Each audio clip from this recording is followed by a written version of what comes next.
Good afternoon. Good afternoon.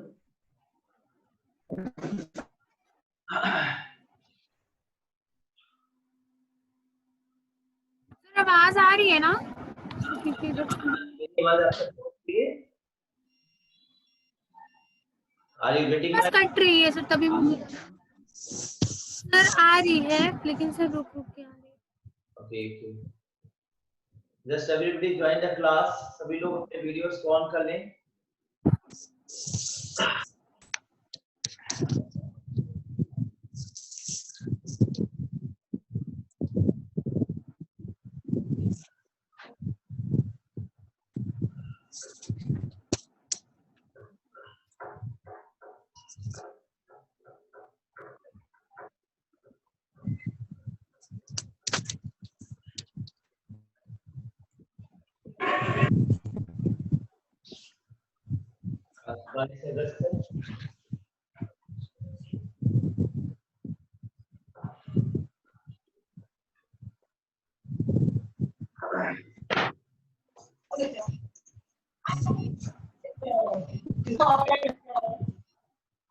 तो आज की क्लास में start with attendance. Kriti, present sir. Deepak, yes sir. Neha, yes sir. Faiza, yes sir. Video on कर लीजिए। Shweta, Shweta, yes sir. Ruchi, Ruchi, present sir.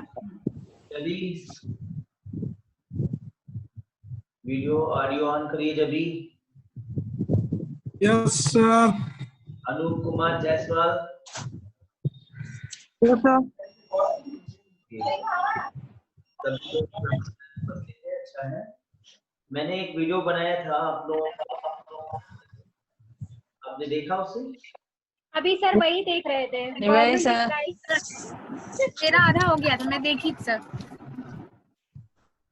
Government right का की है। सर गवर्नमेंट अब तानाशाह हो गई है भाई। को तानाशाही कहेंगे। आज का पेपर में आपने पढ़ा नीट, और उसमें फिर से स्टूडेंट ने उसमें कहा ना कि एग्जाम कैंसिल करवाइए, तो सुप्रीम कोर्ट जैसे सुनने को तैयार ही नहीं है। वही तो बात है, सुप्रीम कोर्ट क्या कर रही है? हम सुप्रीम कोर्ट के सहारे तो चल रहे हैं, संविधान सुप्रीम कोर्ट के सहारे। हर बच्चा अभी पेपर में दिया हुआ था कि 9,60,000 बाहरी लोगों का हाथ बहुत बड़ा सर। किसका? इस पर जो मतलब एलीट क्लास के लोग हैं उनका बहुत बड़ा हाथ है। इसमें सरकार ना तो कुछ कर सकती है और ना ही कुछ सुप्रीम कोर्ट ही कर सकती है, क्योंकि उनके ऊपर दबाव है, वो कराएंगे ही पेपर। तो किस चीज का दबाव है भाई? सरकार के ऊपर दबाव तो समझ में नहीं आ रहा। फिर दबाव नहीं है उस चीज का, उनको रेवेन्यू चाहिए, वो इस चीज का दबाव है। मेन चीज ये उनको बस पैसे निकालने हैं, पैसे निकालने हैं, बस उनको ये निकालना है। दबाव तो वो हम पे कर रहे हैं, दबाव उनके कुछ नहीं है। उनपे खुद दबाव है, सरकार पर भी किसी का दबाव। अब देखिए एग्जाम के तुरंत बाद रिजल्ट डिक्लेयर नहीं होगा, 15 दिन के अंदर अंदर ये दिसंबर वाला फॉर्म आ जाएगा। रिजल्ट डिक्लेयर भी नहीं होगा। ये बात है। फिर अगला फॉर्म ने फरवरी मार्च में निकाल देना है। मतलब ये सोच लीजिए कि एक टारगेट कर लिया गया है कि जैसे ही हमारा सत्र शुरू होगा, इकोनॉमिक सत्र मार्च वाला, उससे पहले वो 2 बार फीस दे लेंगे, 2 बार राजस्व कमा लेंगे, 1,000 रुपए करके। अगर 10 लाख रुपए नेट वाले से, और अगर देखें तो 2.5 करोड़ के ऊपर बच्चे अप्लाई करते हैं सभी प्रकार की एग्जामिनेशन से। अभी सर 2.5 करोड़ के ऊपर बच्चों से फॉर्म निकाला जाएगा।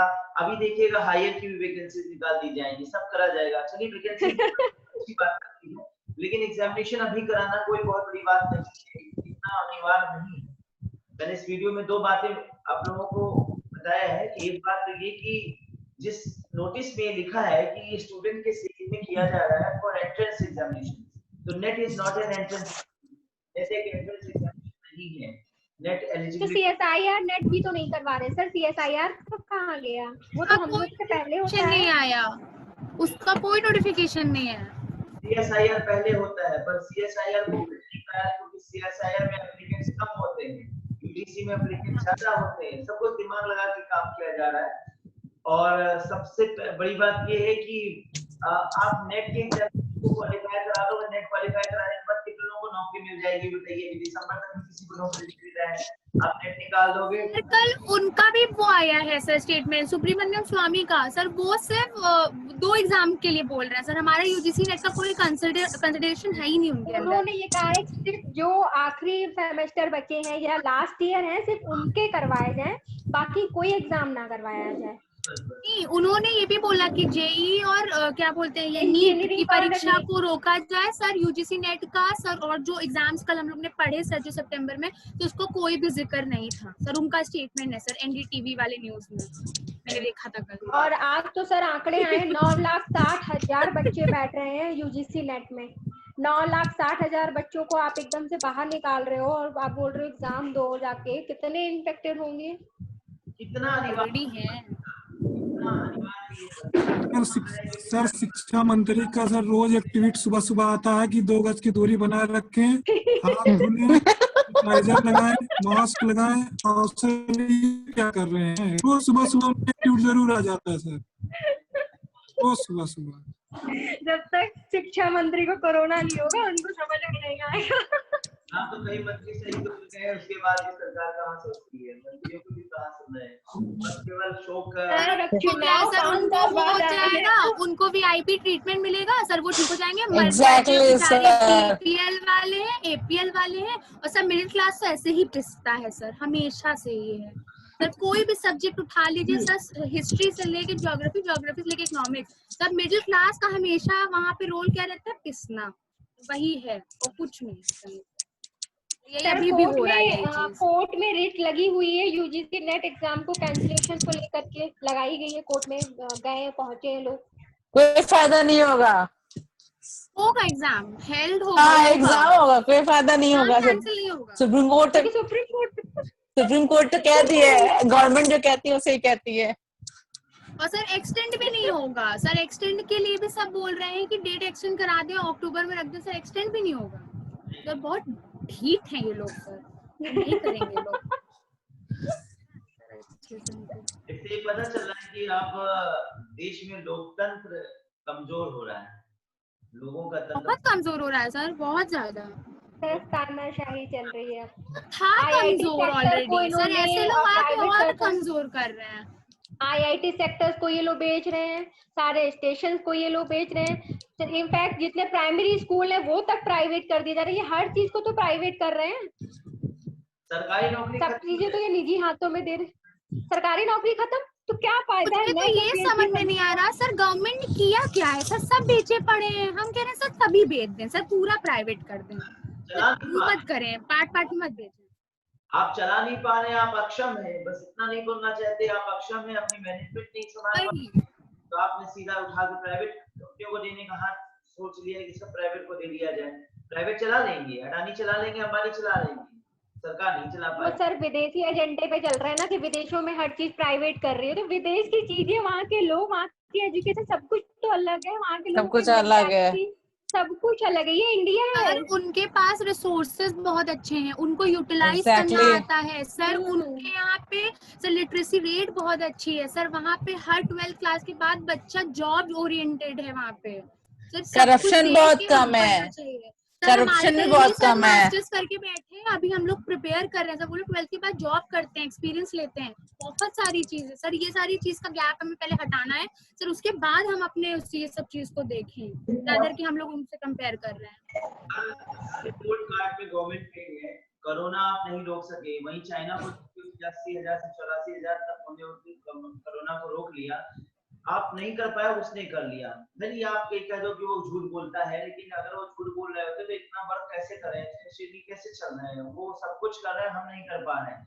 उनकी 15 ट्रिलियन इकोनॉमी है और हमारी 3 ट्रिलियन इकोनॉमी है, कैसे हम अपनी इकोनॉमी स्ट्रॉन्ग नहीं कर पा रहे हैं? वहाँ प्राइवेटाइजेशन को बल नहीं दिया जा रहा है, वहाँ पर वो सार्वजनिक उपक्रमों को स्ट्रॉन्ग कर रहे हैं। चाइना मोबाइल लिमिटेड विश्व का सबसे बड़ा उपक्रम है जो कि एक सार्वजनिक उपक्रम है, जो सरकार के उपक्रम है, वहां पर कुछ भी प्राइवेट, एक भी टेलीकम्युनिकेशन की प्राइवेट कंपनी नहीं है।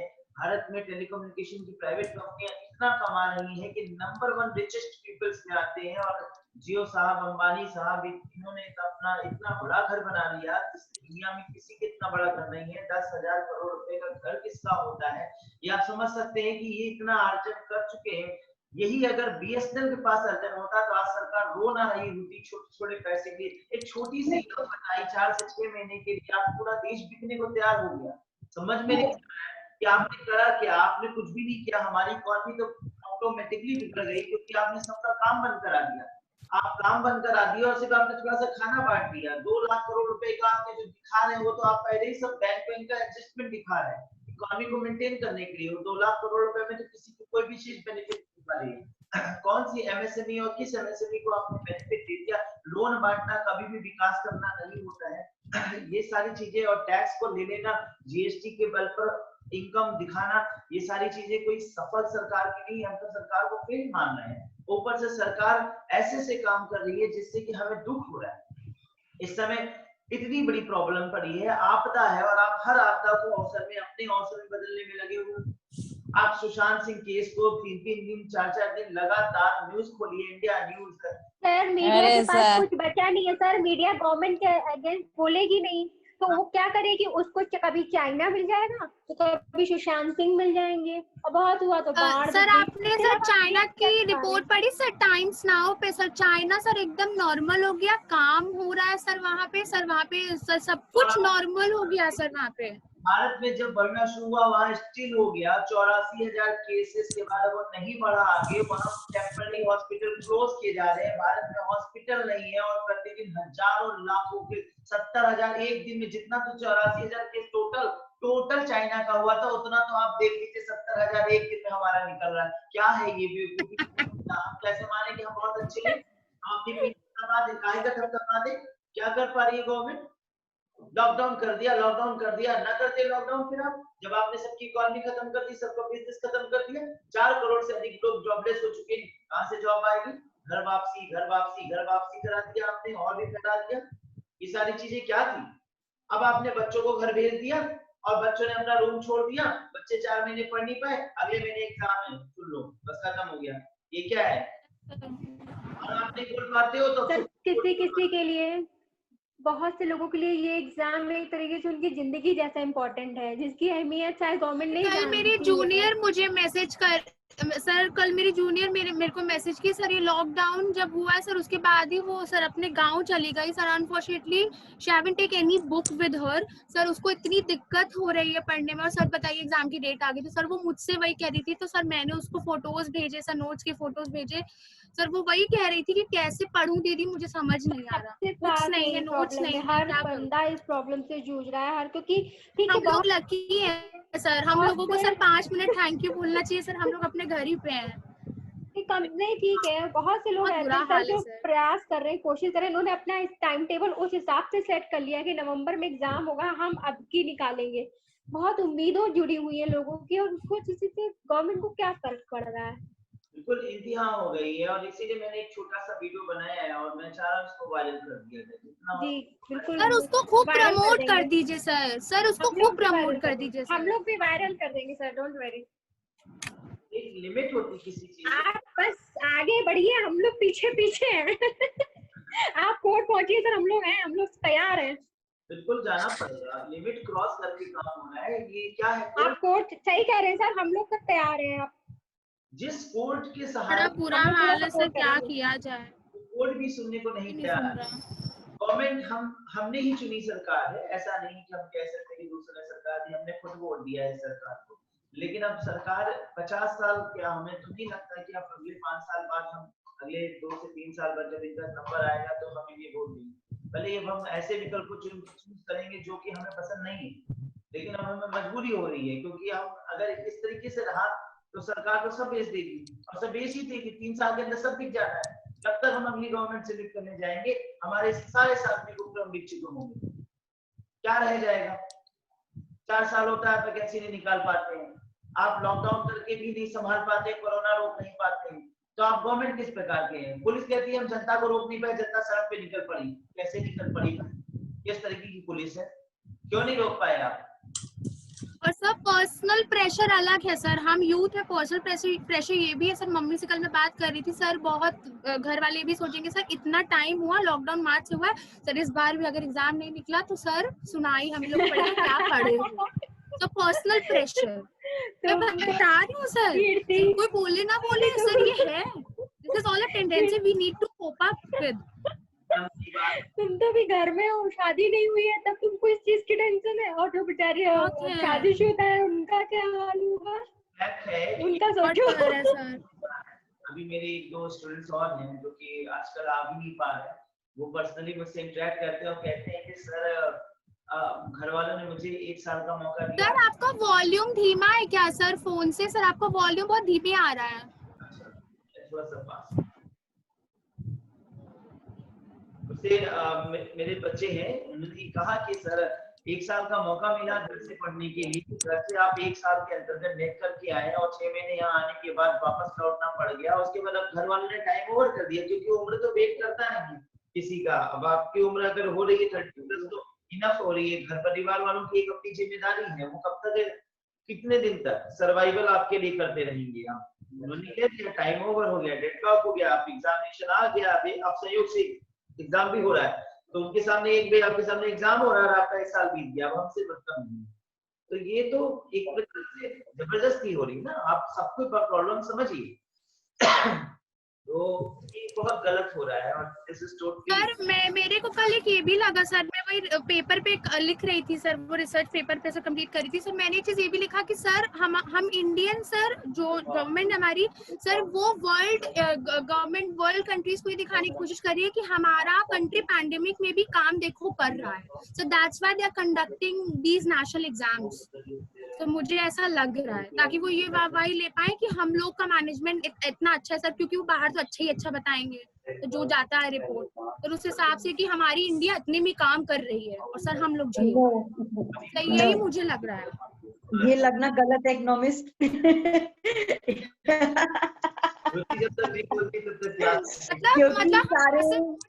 हम अभी भी सारे लोगों को पता है, ये सारे लोगों को पता है कि इंडिया की पोजीशन क्या है, वो दिखा क्या रहा है और उसका वो कितने पानी में है। एक तरफ चाइना खड़ा है, एक तरफ नेपाल खड़ा है, एक तरफ पीओके में झगड़ा हो रहा है और आप अपनी सेनाओं को मोटिवेट नहीं कर पा रहे हैं। आप अपनी सेनाओं में आधे से ज्यादा जवान शहीद हो चुके हैं, लेकिन केवल मोमबत्तियां जलवा देते हैं और काम करवाते हैं, और ये इंटरनेशनल बहुत इश्यूज है। तो एवरीवन नो कि हम कितने स्ट्रांग है।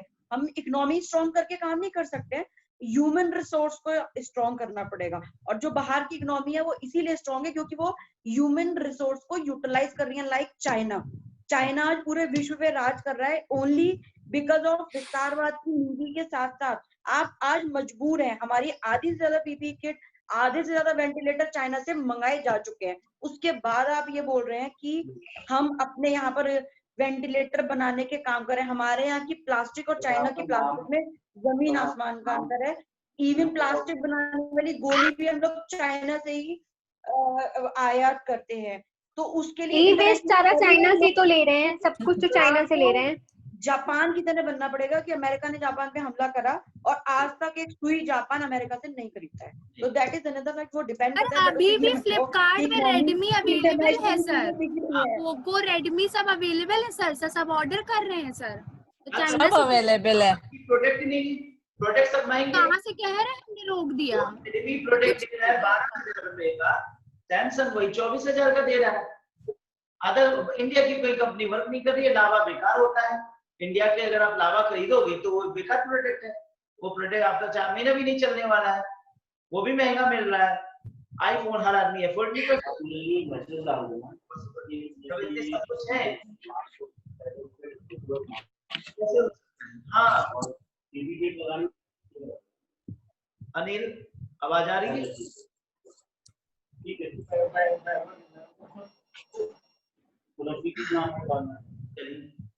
कुल मिलाकर के ये है कि गवर्नमेंट हर मायने में फिर दिख रही है, कहीं से भी गवर्नमेंट से नहीं दिख रही। इसीलिए वीडियो मैंने बनाया है कि कुछ बात और ज्यादा तो नहीं हमने कहा, थोड़ा सा ही हमने कहा। मेन हमारा जो आप अभी लेने जा रहे हो उसे एटलीस्ट चाहिए के बाद करना चाहिए, कंडक्ट करे पर कुछ समय बाद। ये मेरा अनिल आवाज आ रही है? सर एग्जाम पोस्टपोन नहीं होगा, हम लोग चाहे कुछ भी कर ले, कुछ भी कह ले, ये सुनने वाले नहीं है। एग्जाम पोस्टपोन नहीं करते हैं तो मैं आप लोगों को एक चीज कहूंगा, पूरे भारत को इस एग्जाम के विरुद्ध में चले जाना चाहिए, नहीं देना चाहिए परीक्षा। तभी एक मैसेज मिलेगा कि हाँ जनतंत्र कोई चीज है। ये बात तो सही है सर, सही कह रहे हैं बिल्कुल सर बात सही है सर। पूरे भारत को एक बार तो विरोध करना पड़ेगा। विरोध करना पड़ेगा पूरे भारत को। तो सरकार को भी पता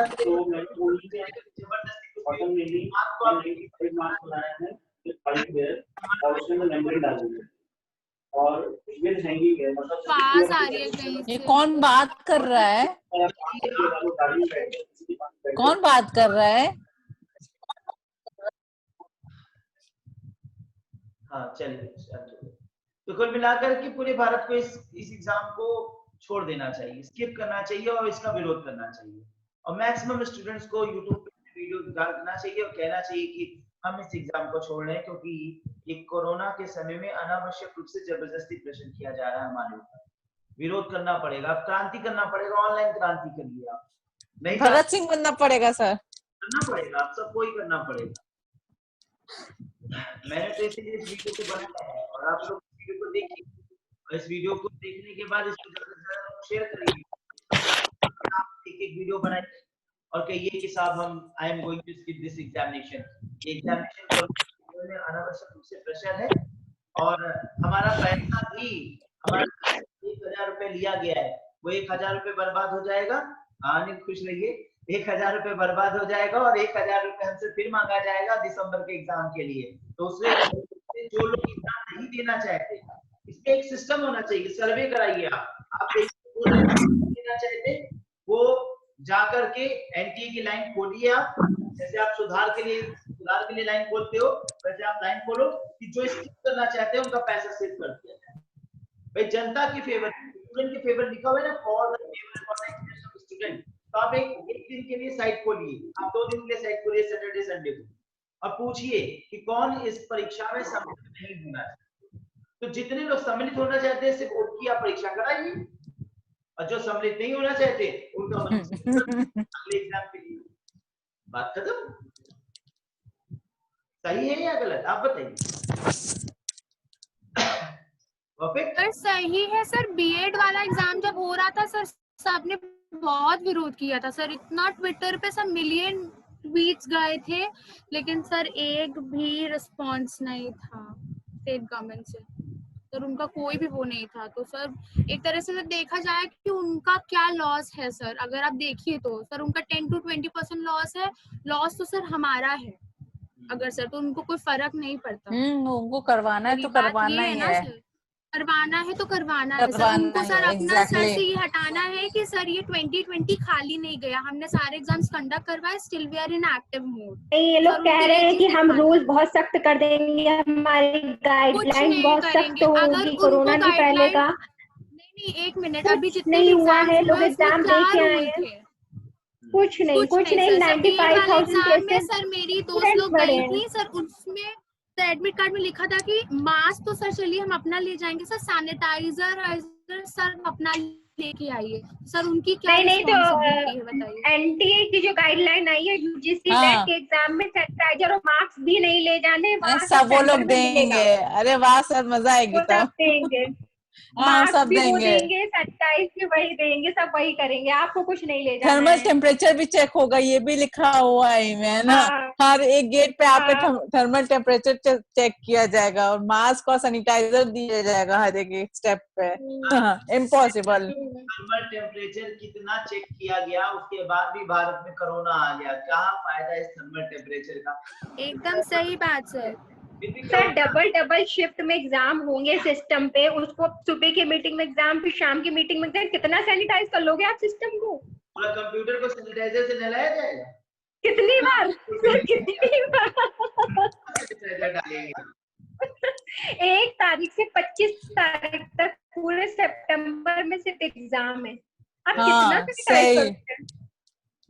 या तो एक मतलब एक पूरे शिफ्ट सितंबर लें, सिर्फ एग्जाम है तो सर एक एक शिफ्ट लें कि एक शिफ्ट में एक बार एग्जाम करवाएं, फिर पूरा एक दिन सैनिटाइज यार। करते रहें इतनी सर, इतना एक दिन कराएं। पूरा 1 साल लग, एक शिफ्ट में एग्जाम देंगे तो पूरे 1 साल तक एग्जाम ही करवाते रहेंगे। पॉपुलेशन देख रही हो इतना कितना है। झिला रहे तो लें, उनकी गलती है, वो हम लोग मजबूर कर रहे हैं, दे आर इंड्यूसिंग अस कि हम करें एग्जाम तो हम देंगे। हाँ सिर्फ बच्चे नहीं बल्कि इसमें वर्कर्स, इन्विजिलेटर्स, सबको बहुत ज्यादा वो है सबको सर, बहुत डेंजर है रिस्क सबके है, लिए सर। सर सबके कितने लिए दूर से रिस्क टीचर है। आएंगे, सर जहाँ जहाँ वो उनको रिस्क सर तो आप जो अपॉइंट बता रहे हो होगा। वो तो एक उस इंस्टीट्यूट के अंदर का बता रहे हो। जो बच्चा आ रहा है किस कन्वेंस से आ रहा है, किस जगह से आ रहा है, वो भी तो एक रिस्क पॉइंट टू किसी बी का सर नोटेड। सेंटर अगर सर दूर पड़ा, कहीं और स्टेट या कहीं और जगह पड़ा सर, उसके लिए तो प्रॉब्लम हो जाएगी ना सर। रहने की जगह, मतलब सर सर्वाइवल की जगह भी तो होनी चाहिए सर। हम लोग का तो घर है सर, मुंह उठा के बिल्कुल, चल दे बिल्कुल। सर उन लोगों के लिए। सर ऐसा नहीं मेरा होना तो चाहिए, घर का, गलत मुझे तो कानपुर जाना है पेपर देने, मेरे तो नोएडा से कानपुर जाना है। मुझे अपनी टेंशन नहीं, मेरे घर में मेरी मम्मी पापा छोटा बच्चा है, पता चले मैं इन्फेक्टेड हो गया हूँ घर में भी दे दूं, फिर वहां से मैं अपने घर वापस आऊँ, मैं यहाँ भी सबको दे दूं, तो इससे अच्छा मैं एग्जाम ही ना दूं। मेरे साथ कितने लोग की लाइफ रिस्क पे आ जाएगी। सही बात है भाई। आप एग्जाम देकर आएंगे, आपको पता नहीं चलेगा, 14 दिन बाद आपको पता चलेगा। कुछ नहीं पता है। बता दिया गया। और इसमें आप पर डे 800-900 केसेस निकल रहे हैं पर डे। मुझे हर कोई यही कह रहा है कि एग्जाम मत दो, इनफैक्ट मेरे फादर भी कह रहे हैं कि छोड़ो, ये कोई लास्ट चांस नहीं है। बिल्कुल सही बात है, बिल्कुल छोड़ना चाहिए, एग्जाम को छोड़ना चाहिए। और हम तो ये देख रहे हैं कि सरकार बिल्कुल सोच नहीं रही कि जिसका लास्ट चांस है उसको बेनिफिट दे दें कि भाई ठीक है इस बार आप नहीं दे पाएंगे, आपको 1 साल की बेनिफिट दिया जाता है। कुछ ऐसा होते रहना चाहिए, खुद ही सोचना किया जा सकता है, गवर्नमेंट करने पे है तो करे। ठीक है एज इलेक्शन कर दे, इस साल की एज को यहीं पर कॉमन मान ले, किसी एज को हम कॉमन मान के आगे एग्जाम करा लेंगे, क्या फर्क पड़ रहा है? 1 साल अगर एज बढ़ जाएगी तो। टाइम ऑफ इमरजेंसी, ये इमरजेंसी का दौर है और इमरजेंसी में कुछ छूट मिलनी चाहिए। बिल्कुल। फर्क तो ये भी नहीं पड़ा कि सर नवंबर तक वेट कर लें सर। जब इतना वेट कर लिया तो सर नवंबर तक कर सकते हैं वेट। मुझे लगता है होली तक ये कम होगा, होली तक इससे हमें राहत मिलेगी कोरोना से, तो होली तक इन्हें अभी वेट कर लेना चाहिए। और फिर हम देख रहे हैं कि वैक्सीनेशन की टाइमिंग आ रही है, वैक्सीन आ रही है, रशिया ने कर लिया है, ब्रिटेन थर्ड चरण में चल रहा है और वो भी बोल रहा है 2 महीने के अंदर हम ला देंगे। भारत भी कह रहा है बायोटेक कि हाँ साहब हम नवंबर लास्ट तक में मेडिसिन मार्केट में ला देंगे, दिसंबर फर्स्ट वीक में मेडिसिन उपलब्ध होगी। तो चलिए भाई, जहां हमने 5 महीने इंतजार किया, 4-5 महीना हम और ऐसे इंतजार कर लेंगे, कोई बात नहीं है। अगर कोचिंग खुली जाती, बच्चे सेफ रहते हैं, हम सेफ रहते हैं, जान है तो जहान है, अगले साल और अच्छे से मेहनत होगा और वर्क किया जाएगा। आप इकोनॉमी के लिए तो हम वीक हो चुके हैं, चलिए हम अपने आप को स्ट्रॉन्ग कर लेंगे, लेकिन लाइफ तो सेफ रहने दीजिए, क्योंकि लाइफ चली जाएगी वो दोबारा नहीं आएगी, इकोनॉमी फिर बन जाएगी। लेकिन अब इस पर भी नहीं सोचा जा रहा। ये परीक्षा का जबरदस्ती कराया जाना एक प्रकार से बहुत कंडेम्ड है, कोर्ट भी नहीं सुन रहा है, मैं तो इसे ठीक नहीं समझता। अनिल कुछ कहेंगे आप? आज काफी दिनों बाद आए हैं, मेरी वॉइस आ रही है अनिल आपको? प्रणाम। हाँ खुश रहिए। बोलिए कुछ आप भी बताइए। मेरा भी विचार है सर, तो थोड़ा सा 2-3 महीने को वेट करना चाहिए सर। हाँ सही है, नवंबर के बाद ही डेट देना चाहिए। अभी देने के मतलब जल्दबाजी में निर्णय लेने के मतलब सर ये, जब छात्र वर्ग इससे पीड़ित हो गया सर ना, तो कोई घर नहीं बचेगा। हाँ सही कह रहे हैं आप, एकदम ठीक है। देखिए मैं देख रहा हूँ 90% लोग ये फेवर कर रहे हैं, 90 क्या हम सब 99% स्टूडेंट्स का ऐसा कहना है कि अभी एग्जाम ना लें। और उसमें नोटिस में साफ लिखा है स्टूडेंट्स के इंटरेस्ट में ऐसा फैसला एमएचआरडी ले रहा है, यानी स्टूडेंट्स के कुछ के पैसा तो बोला ना, और आप कहते हो स्टूडेंट के इंटरेस्ट में पैसा ले रहे हैं। अभी सर रिपोर्ट आई कल, मेरा एक छात्र जो है पॉजिटिव हो गया सर। सर मेरे साथ भी एक फ्रेंड है, वो बरेली बीओ का एग्जाम देने गया था, वो भी पॉजिटिव हो गया है। डीएलएड का स्टूडेंट, वो बता रहा है कि मुझे पता नहीं मैं कहाँ इन्फेक्टेड हो गया, इससे उसको खुद नहीं पता है, पता ही नहीं और कहीं नहीं जाता था। अब आप सोचिए, मुझे फीवर है और सर्दी जुकाम है 3 दिन से, मैं दवा ले रहा हूँ, मुझे डर लग रहा है कहीं ऐसा तो नहीं कर वैसा नहीं, लेकिन हो सकता है ना हो, लेकिन एक घबराहट बनी हुई है कि साहब थोड़ा सा एक दिन निकल के काम करने गए थे, अब कहीं ना कहीं कभी कभी इमरजेंसी में कुछ जाना आना पड़ जाता है, तो ऐसे में लगता है बच्चे एग्जाम देने जाएंगे या हम कल पढ़ाने जाएंगे, हम तो कहते हैं कोचिंग कभी और ना खोलें, क्योंकि हमें भी डर लग रहा है एग्जाम इतना फैल रहा है, एक दिन में इलाहाबाद में 350 केसेस हो रहे हैं। अब कोचिंग में हम जाएंगे, बच्चे आएंगे, सभी बच्चे कहना मानेंगे कि नहीं मानेंगे ना, कितना लोग अक्सर बोल देते हैं, मैं देखता हूँ जिसने भी मास्क लगाया वो यहाँ तक पहुंचता है, कुछ देर के बाद यहाँ पहुंच जाता है, कपड़े वाला मास्क तो खस के जाता है, एक बार टोपा वाला मास्क तो रुकता भी है, लेकिन हर आदमी को हम कब तक टोकते रहेंगे। हमारा प्यून है, हम उसको 20 बार डांटते हैं, या ऊपर चढ़ाओ, नाक के ऊपर मास्क। हमारे जब जो लैंडलॉर्ड है, वर्क करा रहे हैं, अब वो अनावश्यक बुला लेते हैं, आइए ये काम है वो काम है, लेबर लगे हुए हैं, लेबर तो बिल्कुल मास्क नहीं लगाए काम कर रहा है, और जज साहब बोलते हैं 80 साल के वो यहाँ तक मास्क लगाते हुए हमसे बात करते हैं, हमें लगता है सर हम उनको रिक्वेस्ट करते हैं सर मास्क उठा लीजिए, सर मास्क उठा लीजिए, हम मास्क उठा लीजिए, कितना हम कहेंगे, किसको हम कहेंगे, समझ में नहीं आ रहा है। और ऐसे सारे सर्कमस्टेंसेस में क्लासेस भी शुरू हो जाना, कोचिंग तो मेरी समझ से 1 तारीख से खोल दिया जाएगा, कारण ये है क्योंकि शैक्षणिक संस्थान खोलेंगे नहीं तो परीक्षाएं कैसे लेंगे, ये भी तो आप सोचिए, परीक्षाएं तो तभी हो पाएंगी जब स्कूल कॉलेजेस खुले होंगे। अभी आप स्कूल कॉलेजेस को आप खोलेंगे इसलिए खोलेंगे क्योंकि परीक्षाएं लेना है सितंबर से, तो कंप्यूटर इन्विजिलेटर मास्टर सबको चाहिए ना उन्हें, तो जब तभी तो काम हो पाएगा, इसलिए शैक्षणिक संस्थानें अब खोल दी जाएंगी, तो जब शैक्षणिक संस्थानें खोल दी जाएंगी तो कोचिंग भी खोल दिए जाएंगे, तो 90% चांसेस है 1 तारीख से कोचिंग खोलने का।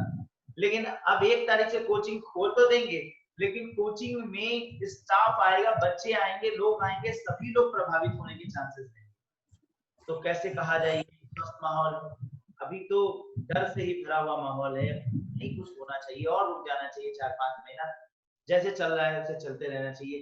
फर्स्ट स्टेटमेंट प्रधानमंत्री जी का जब कोरोना के पीरियड में आया था, जो जहां है वहां रहे, रुक जाए, वही स्टेटमेंट अभी भी होना चाहिए था, लेकिन अब तो सब जो जहां है वो तहां हो गया है, क्या कहा जाए, जहां का कहां कह रहे हैं घूमो सर, अफसर ढूंढो घूमो, जबकि सर यूपी को छोड़ के योगी जी को छोड़ दीजिए, बाकी हर स्टेट मना कर रहा है एग्जाम कंडक्ट करवाने के लिए, हर कोई मना कर रहा है कि हम नहीं करवाएंगे, आपको जो करना है आप कर लो। हाँ, रुचि तो बता रही कि वहां तो लॉकडाउन लगा हुआ है, आसाम में है, महाराष्ट्र में, महाराष्ट्र भी तैयार नहीं है, गुजरात भी तैयार नहीं है, नहीं तैयार है, इनकी जहाँ इनकी अपनी सरकार है वहां के लोग भी नहीं तैयार हैं। अब देखिए एमपी का कितना बुरा हाल है, एमपी का कितना बुरा हाल, उसके बाद भी अब ये है कि सब काम कर रहा है क्योंकि सरकार चाह रही है कि राजस्व आए, राजस्व कलेक्ट करना है, क्योंकि जिस दिन से लॉकडाउन हटा है उस दिन से भयंकर रूप से कोरोना, सरकार जितना राजस्व कमाई नहीं उससे ज्यादा उसने अस्पतालों में फूंक दिया, अगर उसने कमा लिया होगा ये आपके शराब की दुकानें खोल करके, तो क्या वो शराब की दुकानों को खोल के जो कमाया वो अस्पतालों में लोगों के इलाज में खर्च नहीं कर रही है, खाना बांटने में खर्च नहीं हो रहा है, क्या गवर्नमेंट इस बात पर विचार नहीं करेगी, सिर्फ एक ही बात पर विचार करेगी कि हमें किसी भी तरीके से इनकम करने से मतलब है। तो खैर I am not fully satisfied with the governments task. चलिए कुछ बात कर लिया जाए। देखिए सर क्या होता है, अब तो है ना ओखली में सर देख लिया कुछ है, नहीं होगा, एग्जाम होगा उसके बाद लोगों के रिव्यू आएंगे, कुछ नहीं होगा, सब नॉर्मल रहेगा उनके हिसाब से, सब जैसा दिया शेड्यूल में वही होगा। आप बहुत से लोग का ये भी है ना कि ऑलरेडी भीड़ छट गई, बहुत से लोग एग्जाम नहीं देंगे, बहुत लोग एग्जाम छोड़ेंगे, बहुत कम लोग एग्जाम में अपेयर होंगे, तो रिजल्ट भी उस हिसाब से मेरिट भी कम जाएगी, अगर इस तरह से पॉजिटिविटी भी लेकर के लोग एग्जाम देने जाएंगे। अब देखिए रिस्क लेने वाले लोग सब कुछ करेंगे, तो अब एग्जाम ले रहे हैं वाले भी वैसे सोचेंगे। तो लेकिन पर ये इनको बरसात तक का भी इनको रुक जाना चाहिए, क्योंकि इस टाइम तो वायरल इन्फेक्शन डेंगू ये इस टाइम ज्यादा फैला है और इस टाइम ज्यादा कोरोना फैलने की संभावना है, इनको तो अभी इस टाइम तो बिल्कुल एग्जाम कंडक्ट नहीं कराना, नेट ही नहीं कोई भी एग्जाम इन्हें नहीं कंडक्ट कराना चाहिए। सही बात है। चलिए फिलहाल एग्जामिनेशन तो होगा, लेकिन मैं आप लोगों को जैसा मैंने पहले भी कहा अभी भी कहूंगा एग्जामिनेशन को स्किप कर दीजिए, आप जान को जोखिम में डाल के मत जाइएगा। सेंटर अगर आपके घर के अगल बगल है, अगर पॉसिबल लगता है और आपकी तैयारी है, सबसे इम्पोर्टेंट है कि अगर आपको लगता है कॉन्फिडेंस है देन आप जाइए, और नहीं जाएंगे तो कोई बात नहीं। मैं हमेशा ये कहता हूँ एग्जाम छोड़िए नहीं, लेकिन इस बार मैं कहूँगा एग्जाम छोड़ दीजिए, खुले रूप से कहूँगा छोड़ दीजिए इस एग्जाम को, और अपनी ओर से एक एक वीडियो बना के अपलोड कर दीजिए व्यक्तिगत रूप से कि I fully condemn this examination, I am not participating in this examination, I am not giving this examination, I am leaving this examination। और मैं और भी सारे अभ्यर्थियों से रिक्वेस्ट करती हूँ कि आप लोग भी इस परीक्षा को छोड़ दीजिए। इससे मैसेज जाएगा सरकार को कि डेमोक्रेसी भी कोई चीज है और डेमोक्रेटिक रूल्स को फॉलो करना चाहिए, लोगों के विचारों को सुनकर कोई फैसला लेना चाहिए, ना कि एक तानाशाही प्रवृत्ति के अनुसार कोई फैसला लेना चाहिए। एक शॉर्ट वीडियो बनाइए और डाल दीजिए, सभी लोग उसको अपने अपने वीडियोस को वायरल कीजिए, मेरे वीडियोस को जो मैंने डाला है उसको ज्यादा से ज्यादा लोगों को फॉरवर्ड कर दीजिए, फिर कुछ मैसेज मिलेगा। ठीक है, तो शायद क्या अगर देखा जाए तो 200 सालों बाद आजादी मिली थी ऐसे ही लोगों के साथ होने पर, तो ये तो हमेशा है कि जब लोग सुस्त हो जाते हैं तो कोई ना कोई जो तानाशाह पैदा होता है, तो क्रांति तो आनी ही पड़ती है, और तानाशाह हो रहा है, एरिस्टोक्रेसी बन रही है। एरिस्टोक्रेसी को धीरे धीरे विपक्ष द्वारा कमजोर किया जा सकता है, और हम सब विपक्ष हैं। ठीक है, अभी सर जो इन्होंने आया है कि एक देश एक परीक्षा, अभी इन्होंने नई पॉलिसी जो आई है इनकी, अभी कुछ दिन पहले ही आया है कि जितनी भी सरकारी नौकरियां होंगी उनके लिए एक परीक्षा होगी, और वो एलिजिबिलिटी टेस्ट टाइप का होगा जो 3 साल के लिए वैलिड होगा, ठीक, ताकि जो बच्चे अलग अलग जाके स्टेट पे एग्जाम देते हैं उसके झंझट से उनको मुक्ति मिलेगी। सर अगर देखा जाए तो एक एग्जाम का बोझ और डाल दिया, अब आप पहले एलिजिबिलिटी टेस्ट को क्रॉस कीजिए, फिर आप हर स्टेट पे जाकर के आप सरकारी भर्ती परीक्षाएं दीजिए। इसकी चर्चा मैंने किया था अभी 2 दोस्त पहले, जो कॉमन एलिजिबिलिटी टेस्ट के विषय में आया है, और रिक्रूटमेंट कमेटी, हाँ, ये कहा है कि तमाम प्रकार के प्रीलिम्स होते हैं और हर स्टेट में जा जाके अलग अलग प्रीलिम्स देना पड़ता है। बैंक रेलवेज वाले बेसिकली को देखा गया कि 2 स्तरीय परीक्षा जहाँ हो रही है, एक बार प्रीलिम्स दे, एक बार मेंस दे, उसके बाद फिर हो जाते हैं तो फिर से प्रीलिम्स देना होता है। तो एक बार कॉमन एलिजिबिलिटी टेस्ट हो गया तो इसका मतलब हो गया, और उसे 3 साल तक के लिए वैलिड। तो पहली बात तो यहाँ एक बात हमें यहाँ गलत लगता है, 3 साल की वैलिडिटी क्यों? वैलिडिटी फॉर एवर होनी चाहिए। जैसे आप टेट में क्या करते हाँ, बिल्कुल हो, टेट में 5 साल की वैलिडिटी करते हो, 5 साल की वो जॉब बेकार हो जाती है, उन लोगों का टेट खराब हो जाता है, इसलिए ये गलत है। तो वैलिडिटी फॉर एवर करो, पहली बात। दूसरी बात है कि आप ये कहते हो कि आप 3 साल एक कॉमन एलिजिबिलिटी टेस्ट पास करेंगे, उसके बाद फिर आप कुछ कर पाएंगे। कॉमन एलिजिबिलिटी टेस्ट तब समझ में आता है जब सभी परीक्षाएं एक जैसी, या सभी परीक्षाएं होती है तब का नहीं है ना। तो आप राजस्थान में चले जाइए, झारखंड में चले जाइए, छत्तीसगढ़ में चले जाइए, तो वहां पर प्रीलिम्स की परीक्षा बेसिकली जीएस फोकस होता है छत्तीसगढ़ का। अभी हायर का बच्चा एक छत्तीसगढ़ का मुझे कॉल करता है कि सर मुझे अपने यहाँ की हायर की तैयारी करना है। मैंने कहा ठीक है, जीएस पेपर मैं आपको पढ़ा दूंगा, सब्जेक्ट के लिए हमारे एक्सपर्ट हैं। तो कहा नहीं सर जीएस हमें नहीं पढ़ना। क्यों आपको जीएस नहीं पढ़ना? कि आपके छत्तीसगढ़ में फर्स्ट पेपर जैसे हायर में फर्स्ट पेपर होता है उसका जीएस सेक्शन है, कि आप क्या नहीं सिलेबस देख लीजिए, हमारे यहाँ बिल्कुल हायर का कुछ भी आपके जैसा नहीं है, हमारे यहाँ प्योर छत्तीसगढ़।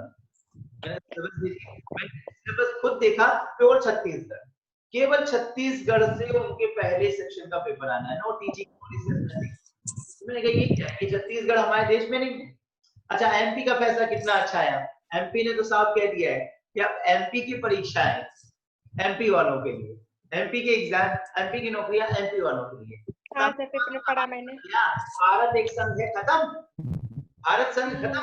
एमपी वाले आगे यूपी में नौकरी ले सकते हैं, पर यूपी वाले एमपी में नौकरी नहीं पाएंगे। ये क्या बात है भाई? तो फिर महाराष्ट्र वाले कहते हैं, अगर वो कहते हैं कि हिंदी बोलने वाले आए तो मारेंगे, तो क्या गलत कहते हैं? फिर भारत संघवाद खत्म हो जाता है। हम भारत को फिर एक बार फिर हो सकता है आने वाले दिनों में भारत का डिवीजन भी ये लोग करते हैं, ये महाराष्ट्र जो है एक अलग देश हो जाए, मध्य प्रदेश एक अलग देश हो जाए, और फिर हम लोग अलग अलग देश में बढ़ जाए। कोई बड़ी बात नहीं है, सब कुछ पॉसिबल हो रहा है, ये भी पॉसिबल हो जाएगा।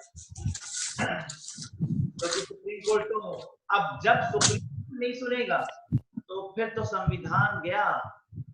अगर सुप्रीम कोर्ट नहीं सुनेगा तो संविधान तो गया, और संविधान का संरक्षक अगर अपने विचारों पे बदल दिया तो फिर से एक बार भारत में क्रांति की जरूरत पड़ जाएगी, लोकतंत्र की बहाली, क्रांति लाने की। वो तो वही बात होगी ना, हम एक बात तो अखंड भारत की कर रहे हैं, और अखंड भारत में हम दूसरे स्टेट में जाके नौकरी नहीं कर सकते, ना हम वहाँ का पेपर दे सकते हैं। फिर अखंड भारत कैसा, काहे का अखंड भारत, अखंडता ही यहाँ खंडित हो गया। चलिए आप लोग आइए थोड़ा पढ़ाई कर लिया जाए, मुख्य बातें मुख्य धारा से थोड़ा हटे ना। हमारी अपनी स्ट्रेटजी, जो मैंने आपको पहले भी कहा कि हम अपनी जिस शैली से चल रहे थे हम उसी शैली से आपको पढ़ाते रहेंगे। हमें मान के चल रहे हैं कि इस एग्जामिनेशन के लिए हम नहीं लगेंगे, हमारा जो टारगेट होगा वो अगला क्योंकि आप समझ सकते हैं 16-17 दिनों में 10 जा सकती है और उसके लिए परेशान होकर भागना भी बेवकूफी है, और आप भी इस एग्जामिनेशन को लेकर तनाव मत लीजिए। तो हम अपने दिसंबर की परीक्षा के लिए वर्क कर रहे हैं। अनिल जी सर, हम लोग दिसंबर के हिसाब से तैयारी करेंगे, ठीक है बेटा?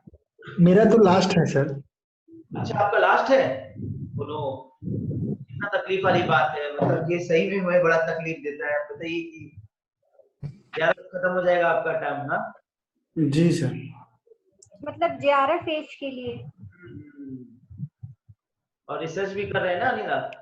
जी सर, जून में सबमिट हो जाएगी, सोचिए 6-7 महीना फॉलोशिप मिल जाए। तो सर इसमें फीमेल के लिए रिजर्वेशन है ना JRF में? है, फीमेल के लिए रिजर्वेशन है ना। कितना है सर एज? 35 साल, 35 साल 35 साल फीमेल के लिए समस्त कैटेगरी। तो सर हमारे पास तो अभी चलो सफिशिएंट टाइम है। हाँ लेकिन जनरल बॉयज के लिए 30 साल, अदर कैटेगरीज 35 साल। तो अनिल मेरे समझ से आप 35 पे आ रहे हैं? जी जी। तो फिर ये आपका अटेम्प्ट ठीक है, और आपकी खैर PhD भी सबमिट होने वाली है। जून में सबमिट कर, 28 जून के बाद हम सबमिट कर सकते हैं। 28 जून के बाद 4-6 महीने का बेनिफिट मिलेगा अगर JRF होता है। हम आप बोले थे PDF हो जाओगे, आओ मेरे यहाँ, तो हम तो PDF हो जाते इसके बाद। मैं तो चाह ही रहा था कि आप PDF हो जाते। तो क्या करूं, ये सिचुएशन मेरे शब्दों को खराब करने वाला है। मैं बहुत तकलीफ में हूं इस बातों को लेकर कि मैं अपने शब्दों पे नहीं हो पा रहा हूँ, जबकि आज तक मैं अपने शब्दों पे कायम रहा हूँ। ये पहली बार है कि मैं मजबूर हो गया हूँ। संस्थानें बंद हो गई, घर बैठा दिया गया, और संस्थानें खुलेंगे भी तो कैसी सिचुएशन होगी, क्या किया जाएगा। फिर भी हिम्मत नहीं हारते हैं। PDF के लिए एज अभी आपकी है, PDF के लिए एज अभी आपकी है। अब इसके बाद आप PDF के लिए तुरंत अप्लाई कीजिएगा। फिलहाल इस एग्जामिनेशन से तो हम उम्मीद बहुत नहीं लगा सकते। नहीं सर, इन्होंने उम्मीद तोड़ दी ना सर। उम्मीद थी, ये इस एग्जाम से उम्मीद लगा रखी थी कि इसको निकालेंगे, इसको करेंगे क्योंकि टाइम मिल रहा है, लेकिन गवर्नमेंट ने उम्मीद तोड़ दी। क्या कहा जाए, बता तो रहे किसी के लिए ये एग्जाम जिंदगी से भी बढ़कर है। बहुत से लोग ऐसे होंगे जिनके लिए जिंदगी से बढ़कर है। जाहिर सी बात है आपके सामने आने की है, मान लीजिए लास्ट चांस है। JRF पॉइंट ऑफ व्यू से आदमी इच्छा लगाता है कि मेरा JRF होगा, और उसके बाद अगर नहीं हो पाया तो अभी देंगे, इनके लिए लास्ट है, और सरकार किसी प्रकार की कोई बेनिफिट नहीं दे रहा है। वही मैं कह रहा हूँ, सरकार को एक चांस देना चाहिए कि पैंडेमिक का सिचुएशन है, बच्चे पढ़ पाएंगे, बच्चों का लास्ट चांस उन्हें 1 साल दिया जाता है, ऐसा कुछ होना चाहिए। लेकिन आप सबको जोड़ दीजिए और पढ़ाई को भी जोड़ दीजिए, समय ना दीजिए, किसी बेनिफिट को ना दीजिए। एप्लीकेंट्स को हर तरीके का बेनिफिट होना चाहिए, फीस की बेनिफिट होना चाहिए। पैसा दिया है आपने 1,000 रुपए, तो आप खाना पूर्ति कर रहे हो, वो 1,000 रुपए अगली बार एडजस्ट कीजिए, कुछ समय दीजिए। कहना ही हो रहा है, कोई सुन नहीं रहा है, बड़ी मजबूरी है। अनिल एक काम करिए, जी सर, दाखिल करिए, एक रिट दाखिल करिए, एक रिट दाखिल कीजिए, मुकदमा करिए, मुकदमा करें सर, कर दीजिए। पैंडेमिक का सिचुएशन आया, वन मोर चांस। पिटीशन डालने के मतलब सर इसमें ग्रुप होता तो बेहतर होता, अकेले क्या करेंगे? चलिए मैं ग्रुप करता हूँ आपके साथ, मैं साथ दूंगा, मैं ऐड कर दीजिए, उसमें जो सही होगा मैं दे दूंगा। मैं ग्रुप बन रहा हूँ, मैं अनुसंधान एकेडमी हमारा आपका साथ देगा, हमारे स्टूडेंट साथ देंगे, हम सब लोग आपके साथ हैं। पैंडेमिक का सिचुएशन है, दो स्टूडेंट्स जिनका लास्ट अटेम्प्ट है जेआरएफ के लिए, उन्हें 1 साल का साथ दीजिए। हम गलत नाम नहीं कर रहे हैं, पैंडेमिक का सिचुएशन है, हमारी पढ़ाई ठीक से नहीं हो पाई, कोरोना की वजह से हम निकल नहीं सकते हैं और कोचिंग्स बंद है, सब बंद है, तो कोचिंग वगैरह सब बंद है, तैयारी हमारी नहीं हो पा रही है, तो आपको एक टाइम देना चाहिए। हमारी तैयारी नहीं हो पाई और पैंडेमिक का सिचुएशन है और इमरजेंसी में सबको चांस मिलना चाहिए। एटलीस्ट जिनका लास्ट ईयर है, हम उनके लिए सिर्फ बात करेंगे कि लास्ट ईयर है, 35 एज जिसकी हो रही है, उन्हें आप 1 साल का बेनिफिट दीजिए, हमें मिलेगा, इतना तो करना ही पड़ेगा। Even we have to go to supreme court, करेंगे आपके साथ, हम हैं, हमारा पूरा टीम सर है। बहुत रेट लगी है, कल न्यूज में मैं देख रही थी, बहुत रेट पहुंची है सुप्रीम कोर्ट में। आप रेट डालिए, हम साथ में हैं, आपके कोई फ्रेंड वकील हो तो उनके साथ में तब एक रेट डाल लेंगे, नहीं तो हमारे पास एक्सपर्ट्स हैं, कई टीचर हैं, उनसे बात कर लेंगे और स्टूडेंट्स में बहुत से वकील हैं, तो एक रेट डालिए आप हाई कोर्ट इलाहाबाद में कि भाई हमें लास्ट चांस है, हमें चांस दिया जाए, हम इस एग्जाम को नहीं देना चाहते क्योंकि हम तैयारी नहीं कर पाए हैं और पैंडेमिक के सिचुएशन से इंस्टीट्यूशंस बंद थे और हम भी यहाँ नहीं थे और हमें यहाँ से बाहर भेज दिया गया, शैक्षणिक संस्थानें बंद थी, पीएचडी की भी कैसे पढ़ाई हो सकती थी, विश्वविद्यालय बंद था, तो 5 महीना क्यों जोड़ लेंगे आप उसमें? विश्वविद्यालय बंद करके आप मेरा 5 महीना उसमें जोड़ देंगे, स्कॉलरशिप उसी में देख लेंगे, ऐसे कैसे होता है? आप हमें चांस दीजिए, 1 साल का हमें मौका दीजिए, हम अगले साल वाले में देना चाहते हैं, चांस मिलना चाहिए इसमें। ठीक है ना, आप रेट डालिए और आप ग्रुप की बात करते हैं, हमारे पास बड़ा ग्रुप है, पूरा हमारा ग्रुप आपके साथ है, सारे बच्चे आपके साथ, ठीक, सपोर्ट है हमारा। चलिए फिलहाल कुछ आज पढ़ाई किया जाए।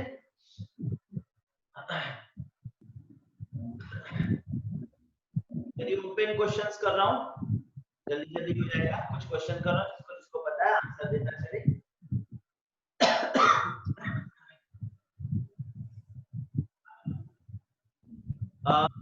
मेकुनु नामक साइक्लोन बंगाल, सॉरी, मेकुनु नामक साइक्लोन किस खाड़ी से उद्भूत हुआ?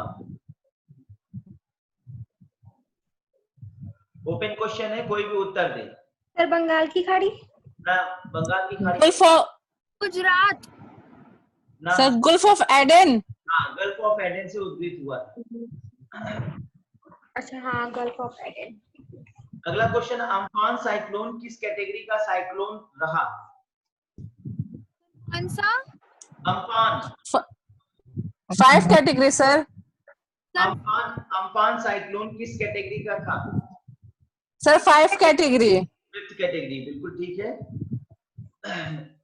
सबसे स्ट्रॉन्गेस्ट हैरिकेन का नाम बताइए। सबसे स्ट्रॉन्गेस्ट हैरिकेन का नाम?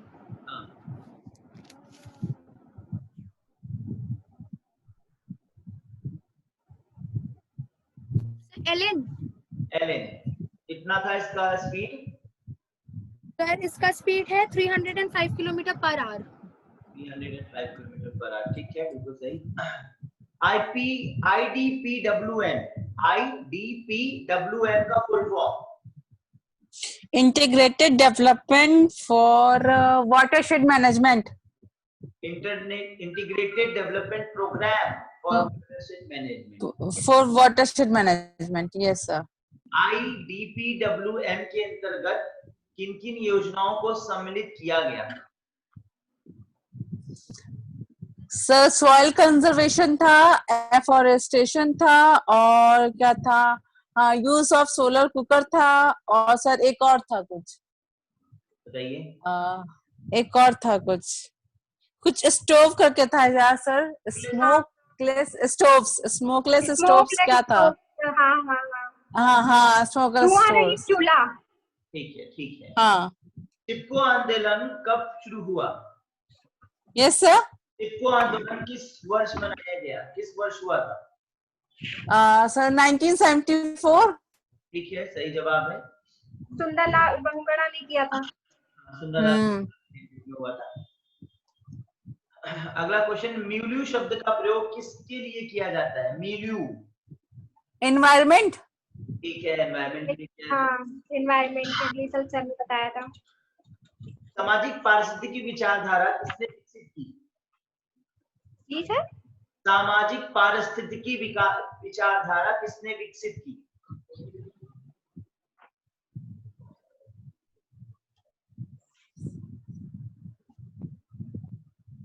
सर ऑप्शन दीजिए। सामाजिक पारिस्थितिकी विचारधारा किसने विकसित की? ऑप्शन नहीं दिया गया है, उत्तर दीजिए। एक्चुअली सर आरडी मैकेंजाय ने किया था, आरडी मैकेंजाय। ठीक है। अदृश्य प्रदूषण किसे कहा जाता है? Yes sir, chlorofluoro CFC. Ozone layer depletion, अदृश्य प्रदूषण। हाँ सर, वही मत। हाँ, ओजोन ओजोन लेयर डिप्लीशन। हाँ सर, हाँ सर।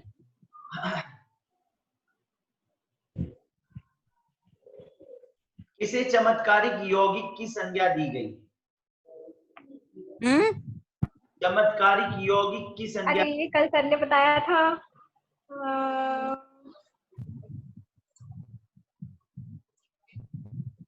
सर सीएफसी को। सीएफसी को, क्लोरोफ्लोरोकार्बन, सही जवाब।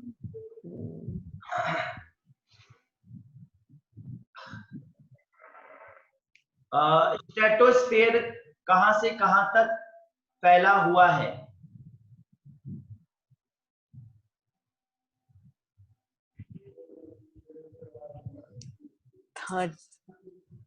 कितने किलोमीटर? 0 से 12 तो सर ट्रोपोस्फेयर होता है। 0 से 12 और ये है शायद ट्रोपोस्फेयर है। फिर 13 के बाद सर होता है 12 से 50। हाँ, 12 से 50। हाँ सर, 12 से 50। ओजोन लेयर इसी में पाई जाती है। हाँ? और सर एरोप्लेन किस में उड़ती है? ट्रोपोस्फेयर में होती है कि स्ट्रेटोस्फेयर में होती है? स्ट्रेटोस्फेयर में ही हो जाती है। स्ट्रेटोस्फेयर में होती है। हाँ सर, मैं कंफ्यूज होता है अक्सर। अच्छा, अगला क्वेश्चन है, एरोरा किस लेयर में पाए जाते हैं? अरोरा आयन मंडल।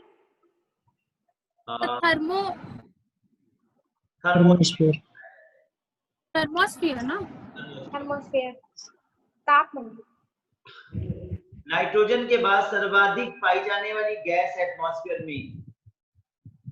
नाइट्रोजन के बाद सर्वाधिक पाई जाने वाली गैस ऑक्सीजन के बाद ऑक्सीजन सर। सही जवाब। ऑक्सीजन।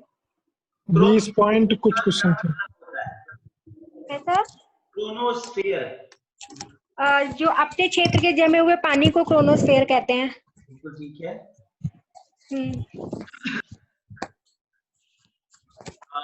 एक ऐसी सहभागिता जिसमें एक प्रजाति को नुकसान होता है लेकिन दूसरा तटस्थ रहता है? एमेंसलिज्म।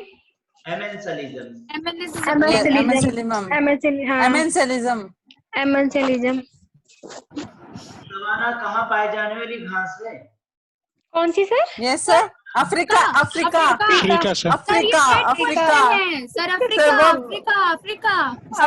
Africa sir.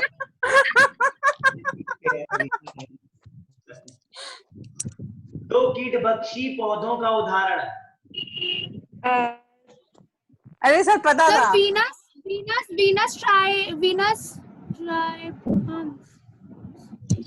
फ्लाईट्रैप और दूसरा नाम नहीं याद है। ये पता है कि नाइट्रोजन की उसमें मिट्टी में और ये जड़ें ऐसी होती है जो कीड़ों को खींच लेते हैं, नाइट्रोजन ऑब्जर्व करते हैं। वो तो वीडियो देखा था आप लोगों ने, इसलिए सब डट गया है। नहीं याद है। नेपेंथेलीज, सेरेंसीना। हाँ आपको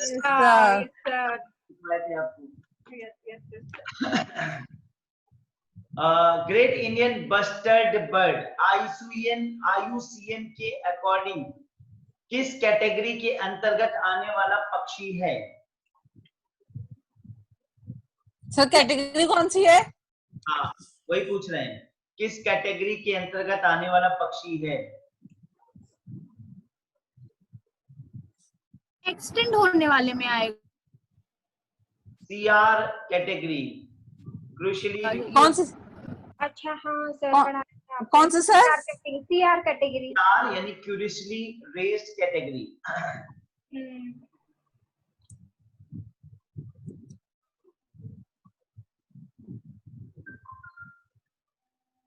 दो फॉसिल फ्यूल्स के उदाहरण दीजिए। जी सर। कोल, पेट्रोलियम। कोल है, पेट्रोलियम है, नेचुरल गैस है, सब फॉसिल फ्यूल्स के उदाहरण है।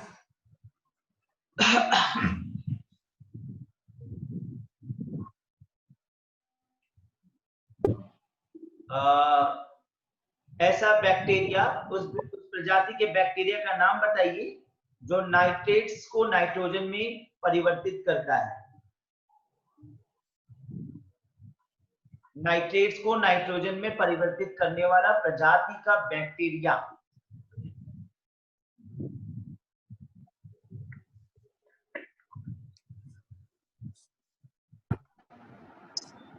उत्तर दीजिए।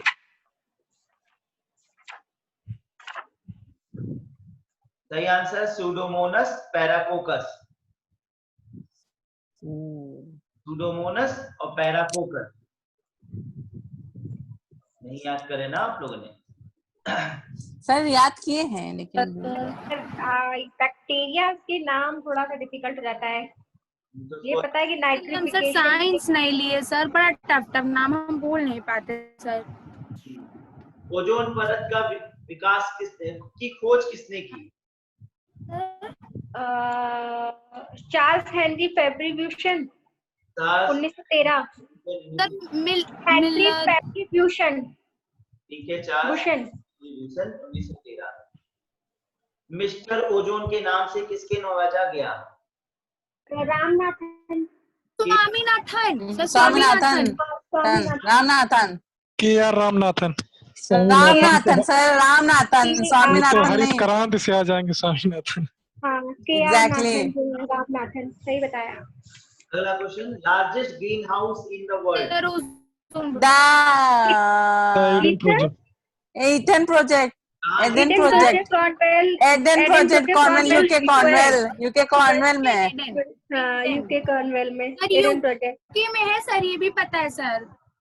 हाँ सर, कॉर्नवेल में है सर, फोटो भी देखे हैं। बेटा जा रहा है फोटो वीडियो देख के। हाँ ठीक है। अच्छा अगला question, major greenhouse element. Yes sir.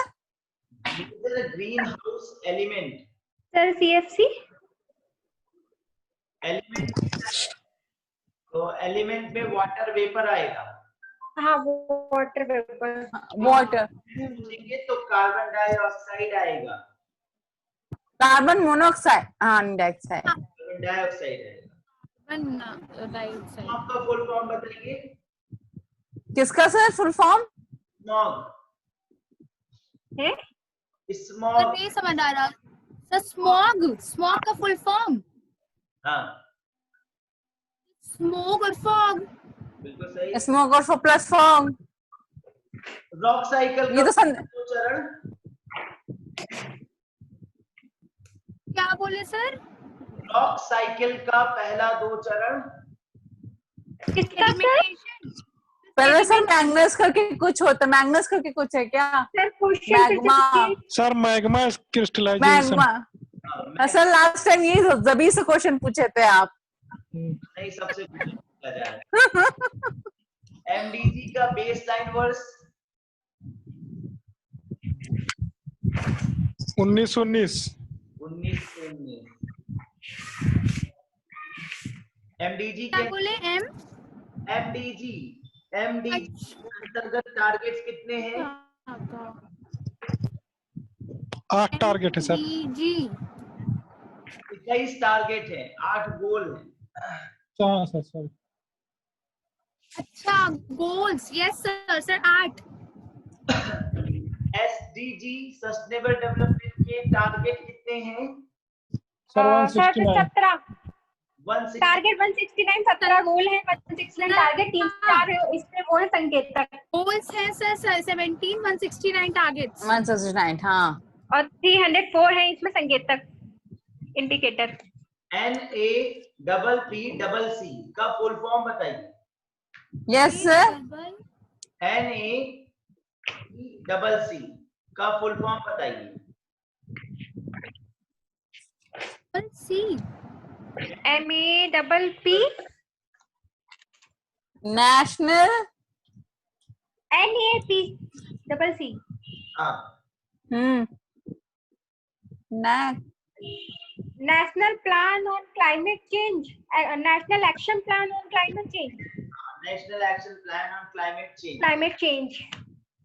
Yes yes yes yes. Sir कोई पेज पलट रहा है सर, पेज पलटने की आवाज आ रही है। अच्छा, अब अगला क्वेश्चन सुनिए। इस प्लान के अकॉर्डिंग राष्ट्रीय जल मिशन के अनुसार जल उपयोग दक्षता में कितने प्रतिशत सुधार प्राप्त करने का लक्ष्य रखा गया है? सर 10,000। 20%। 20%। सर हम सर सेकंड वाला बता दिए। हाँ, सुनना करिए पूरा। जल उपयोग की दक्षता में मतलब इतना बचत 20% की बात सुधार, की गई थी सर। 20% सुधार की बात की गई थी। कार्बन मोनोऑक्साइड का एंथ्रोपोजेनिक सोर्स, मानवकृत सोर्स कौन सा है? स्रोत, मानवजनित सोर्स। सर कार्बन मोनोऑक्साइड वैसे जो अंगीठी में कोयला वगैरह जलता है उससे निकलता है, दम घोटू गैस। Rich and geometric combustion mainly from motor vehicles. Motor vehicles yes sir. चलिए आज फिर अब नया पॉइंट शुरू कर रहे हैं।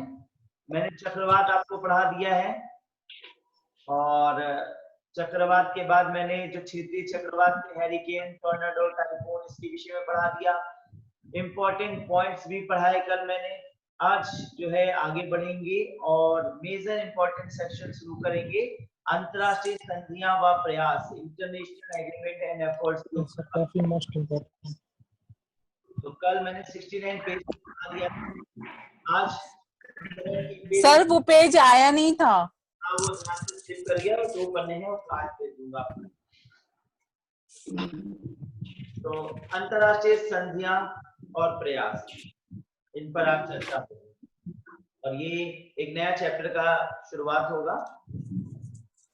इसमें कई एक संधियां, 11-12 संधियां हैं, जो 11-12 से ज्यादा ही समझिए, 15-16 संधियां हैं और ये सभी इंपॉर्टेंट है। मैंने सजा दिया है ताकि वो आपको समझ में आ सके। ये दुनिया की समस्या मैंने व्यक्त कर दी। मैंने बताया कि दुनिया में कितनी समस्याएं हैं, कितनी प्रॉब्लम्स हैं, इन प्रॉब्लम्स को दूर करने का क्या उपाय है, ये खोजा गया।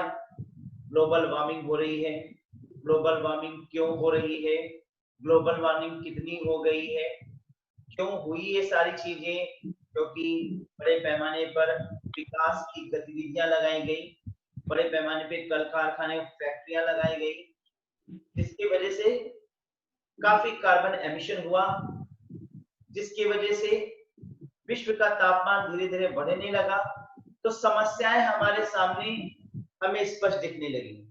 अब इस समस्याएं तो हमें दिखी, लेकिन अब इस समस्याओं का निराकरण करना जरूरी है। इसके लिए विश्वव्यापी आंदोलन शुरू हुआ, विश्वव्यापी संचेतता की शुरुआत हुई। अब अगर देखा जाए तो आज भी गुंडई व्याप्त है। गुंडई मतलब जबरदस्ती, जैसे आज अभी हम लोग डिस्कस कर रहे हैं कि सरकार की जबरदस्ती, ऐसे ही विश्व में ये समस्या है कि विश्व का तापमान बढ़ रहा है, ग्लोबल वार्मिंग हो रहा है, कार्बन एमिशन हो रहा है, स्वास्थ्य के लिए हानिकारक हो रहे हैं, अनसैचुरेटेड एलिमेंट्स की कगार बढ़ती जा रही है, हैवी एलिमेंट्स पॉल्यूटेंट्स के रूप में फैल रहे हैं, लेड एटमॉस्फेयर में बढ़ता जा रहा है, एसिड रेन हो रहा है, बहुत से नेगेटिव इफेक्ट हमारे बॉडीज पे हो रहे हैं, हेल्थ को है। और विश्व एक साथ एकजुट होना शुरू होता है। लेकिन उसके बाद भी ये देखा गया कि आज तक विश्व के देशों ने अपने कमिटमेंट को पूरा करने की ओर पहल नहीं करी। अमेरिका आदि कुछ ऐसे देश हैं जिन्होंने अब खुलकर, अभी तक तो चोर चोरी से जाए, पर जो कहावत है सीना चोरी से ना जाए, तो अब सीना चोरी से कार्य कर।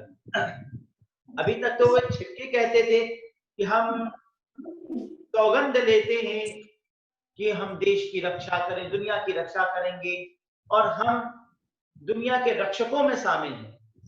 लेकिन जब देखे कि सब तरफ से वो फंस गए हैं और सबने अब उन पर इल्जाम उठा दिया है, सबने ये कहा है कि अमेरिका और अन्य देश, कुछ विकसित राष्ट्र हैं जो मान नहीं रहे हैं, तो पेरिस सम्मेलन जैसे महत्वपूर्ण सम्मेलन में हाथ खींच लिया गया। यानी अमेरिका ने स्वयं को बाहर कर लिया और कह दिया कि हमें अब इससे मतलब नहीं है, आग लगे, ग्लोबल वार्मिंग हो, हम अपना विकास नहीं रोकेंगे। इससे हमें विकास के दृष्टिकोण से हम अपना विकास रोकना है तो छोटे देश अपना विकास रोके। अब हम अगर तो 50 सालों के बाद हम देखें तो विश्व में जो संधियां शुरू हुई 1970 से 2020 तक आते आते तक में अमेरिका जैसे देशों ने बड़ा सपोर्ट किया कि विकास होना चाहिए और सस्टेनेबल डेवलपमेंट के लिए हम लोग बिल्कुल लक्ष्य कार्य करेंगे, देश का विकास, विश्व का विकास करेंगे। लेकिन हाल ही में पेरिस सम्मेलन जैसे सम्मेलन में दिखाई दिया कि अमेरिका जैसे विकसित देशों ने बिल्कुल हाथ खींच लिया और विश्व को अलग थलग कर दिया। तो इस पूरे 50 साल का इतिहास हम लोग यहाँ पर अध्ययन शुरू करेंगे। और सबसे पहले जो विश्व में वैश्विक सम्मेलन शुरू हुए 1971 में रामसर कन्वेंशन, वहीं से स्टार्ट करेंगे और फिर आते आते पेरिस सम्मेलन तक होते जाएंगे। यानी ईयर वाइज चलेंगे, एक एक ईयर के साथ 50 सालों में जितने सम्मेलन महत्वपूर्ण हुए हैं उनको करेंगे। ठीक है, क्लियर? चलिए तो बिगिन करते हैं। और राम सर से तो मैं आपको स्क्रीन पे ले चल रहा हूँ। हो रहा है? Yes sir. तो मैं आप लोगों को म्यूट कर दूंगा, वीडियो रिकॉर्ड शुरू करूंगा और रिकॉर्डिंग के पश्चात मैं रुकूंगा और आपसे प्रश्न करूंगा। अगर कुछ ना समझ में आया हो ताकि मैं बातें ठीक कर सकूं और वीडियो बेहतर रूप से रिकॉर्ड हो सके। तो इंटरनेशनल एग्रीमेंट्स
आप सब लोगों के स्क्रीन पे नोट दिख रहे हैं? Yes sir. ठीक है, मैं आप लोगों को म्यूट कर दे रहा हूँ।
है और विश्व को एकीकृत करता है, इंटीग्रेट करता है। इस महत्वपूर्ण एग्रीमेंट के द्वारा विश्व एक साथ एकजुट होता है और विश्व में शुरुआत होती है विश्व की रक्षा के लिए पहल उठाने के लिए, जिसके तहत विश्व का समुदाय एक जगह एकत्रित होता है। यह एग्रीमेंट है रामसर सम्मेलन 1971। वैसे तो ये बहुत ही गौण रहा, क्योंकि जाहिर सी बात है ये सम्मेलन बहुत पूर्व में हुआ और उसके बाद बहुत से सम्मेलन होते आए। आगे चल के क्योटो, मॉन्ट्रियल प्रोटोकॉल काफी सफल है, रियो सफल रहा, लेकिन इन सारे सम्मेलनों की सफलता इस सम्मेलन की शुरुआत से ही शुरू के ऊपर ही निर्भर करती है। तो चलते हैं रामसर सम्मेलन पर चर्चा करते हैं इस वीडियो के अंतर्गत। रामसर सम्मेलन किस मुख्य बिंदु को लेकर हुआ था, रामसर सम्मेलन कहाँ हुआ और रामसर सम्मेलन में क्या मुख्य बातें। तो पहली बात, आर्द्र भूमियों के संरक्षण के लिए रामसर में एक अंतर सरकारी और बहुदेशीय सम्मेलन 1971 में हुआ। आर्द्र भूमि यानी वेटलैंड्स की धीरे धीरे कमी हो रही है, सूखा बढ़ता जा रहा है और जो उपजाऊ भूमि है, आर्द्र भूमि है, वो धीरे धीरे खत्म होते जा रहा है। तो वैश्विक समुदाय इस पर चेतना के साथ शुरू होता है, एक साथ इकट्ठा होता है और एक वैश्विक मंच बनाया जाता है। रामसर सम्मेलन, रामसर है कहाँ, रामसर ईरान में स्थित है। तो इस प्रकार देखें तो ईरान से शुरुआत होती है वैश्विक सम्मेलनों का यह दौर। इस सम्मेलन में आर्द्र भूमियों और उनके संसाधनों के संरक्षण और युक्त उपयोग के लिए एक राष्ट्रीय कार्यवाही और अंतरराष्ट्रीय सहयोग की रूपरेखा तय की गई, यानी कि इंटरनेशनल रूप से सब जुड़ेंगे और एक साथ एक होकर के आर्द्र भूमियों की संरक्षण करेंगे। इसका मतलब हुआ कि जो आर्द्र भूमि है, जो वेटलैंड्स है, वहां पर विकास की संधि दौड़ में मानव की कॉलोनियां ना बसाई जाए, जिससे कि जो उपजाऊ भूमि है वो खत्म ना हो। क्योंकि देखा जा रहा था कि विकसित दृष्टिकोण से हम नए नए कॉलोनियों को बसाते जा रहे हैं और नए नए कॉलोनी वहां बसते जा रहे हैं, वहां बनते जा रहे हैं जो उपजाऊ भूमि है। तो उपजाऊ भूमि है, आर्द्र भूमि है, जहां अनाज बेहतर रूप से उगाया जा सकता है। ऐसे फर्टाइल लैंड्स का उपयोग हमें अनाज के विकास के लिए, उनकी उपज के विकास के लिए करना चाहिए, ना कि वहां मानव की कॉलोनियां विकसित करके उन्हें धीरे धीरे सूखे में बदल देने के लिए करना चाहिए। रामसर सम्मेलन एकमात्र ऐसा सम्मेलन है जो किसी विशेष पारिस्थितिकी तंत्र से संबंधित वैश्विक वातावरणीय संधि के रूप में देखा जाता है, यानी कि एक विशेष पारिस्थितिकी तंत्र आर्द्र भूमियों, क्योंकि आर्द्र भूमि हमारी इकोसिस्टम से रिलेटेड है। इकोसिस्टम मतलब वह तंत्र जो हमारे जैव तंत्र को बनाए रखता है। इसको इस तरह से समझ सकते हैं कि जिस तंत्र के हानि से जीवों का तंत्र हानि होगा, यानी एनवायरनमेंट यानी पर्यावरण का वह तत्व जिसके नुकसान होने से, जिसके खत्म होने से जीवन तंत्र को नुकसान पहुंचेगा, उसे इकोसिस्टम कहते हैं। तो ऐसे साइकिल तंत्र में आने वाले तंत्रों में हम आर्द्र भूमि को भी रखते हैं, क्योंकि आर्द्र भूमि की कमी से, वेटलैंड्स की कमी से बहुत महत्वपूर्ण तत्व नुकसान में आएगा, जैसे कि वेजिटेटिव चीजें उगना वो कम हो जाएंगी और इन पर आधारित चरवाहे जीव तंत्र भी घटने लगेंगे। तो ऐसे सिचुएशन में मानव के लिए और तमाम अन्य जीवों के जीवन के लिए दुर्लभतम स्थितियां क्रिएट होंगी। इस दृष्टिकोण से एक ऐसा सम्मेलन गठित किया गया जो विशेष पारिस्थितिकी तंत्र को लेकर कहा जा सकता है। वर्तमान में इस सम्मेलन के तहत 169 पार्टीज हैं, यानी कि 169 देश अभी भी इसके अंतर्गत संविधित हैं। यह समझौता 1975 में लागू हो गया। 1971 में ये समझौता एक साथ इकट्ठा होकर लोगों ने किया और 1975 यानी 4 साल बाद इसे लागू कर देने की बात रखी। भारत ने इसमें 182 में शामिल हुआ। भारत जो है इस समझौते के तहत 1982 में यानी समझौता शुरू होने के 7 साल बाद इस पर हस्ताक्षर करता है। आर्द्र भूमियों के महत्वपूर्ण कार्यों, मूल्यों, सेवाओं की जानकारी न होने से इनके तेजी से नष्ट होने का खतरा उत्पन्न हो गया है। इसलिए वैश्विक समुदाय का ध्यान इस ओर आकर्षित करने के लिए रामसर कन्वेंशन तैयार किया गया। तो रामसर कन्वेंशन यानी रामसर संधि इसीलिए बनाया गया ताकि किसी तरीके से आर्द्र भूमियों की जो स्थिति है उस पर सुधार लाया जाए, आर्द्र भूमियों का संरक्षण किया जाए। वो आर्द्र भूमि जो धीरे धीरे घटते जा रहे हैं उन्हें घटने से बचाया जाए, मानव की कॉलोनियां इनमें हस्तक्षेप ना करें, विकास की गतिविधियां इनको चोटिल ना पहुंचाएं। तो तो ये मैंने अभी आपको आर्ट्स और सम्मेलन के विषय में बताया।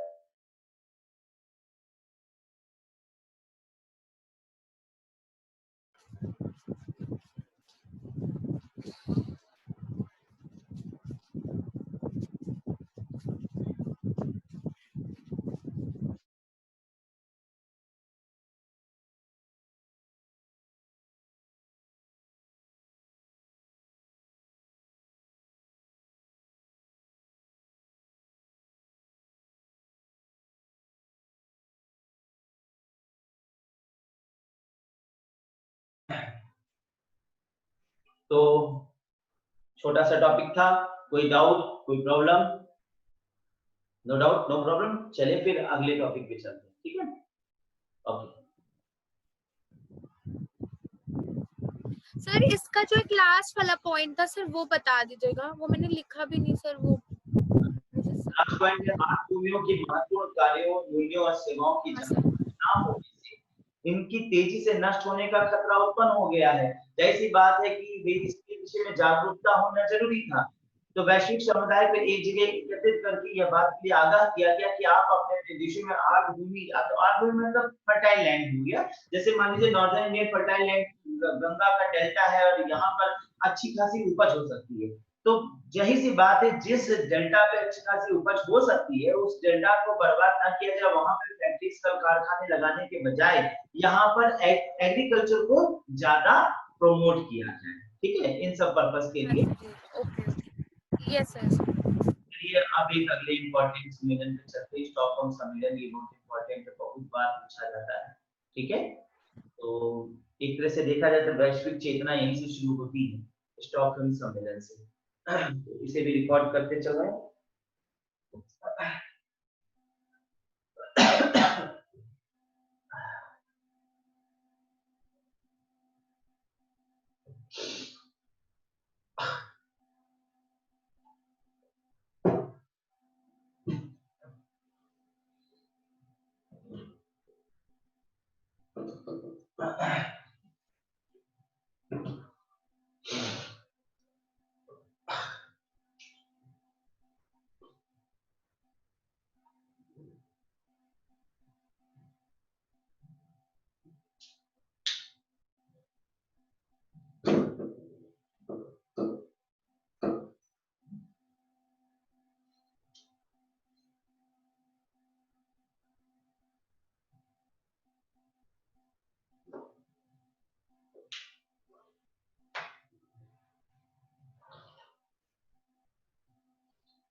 मैंने लगातार सतत रूप से कुछ संधियों की चर्चा का एक सीक्वेंस बना रखा है और आज की संधि में स्टॉकहोम संधि जो एक प्रकार से देखा जाए तो वैश्विक समुदाय में जब इंटीग्रेशन शुरू हुआ, एकता शुरू हुआ, विश्व के प्रति चेतना की शुरुआत हुई, तो उस क्रम में रामसर सम्मेलन के बाद इस सम्मेलन का नाम सर्वप्रथम लिया जाता है और सबसे ज्यादा ये चर्चित सम्मेलन है और सबसे ज्यादा भाग लेने वाला सम्मेलन, विश्व के बड़े समुदाय ने इसमें पार्टिसिपेट किया और इसको अपनाया है।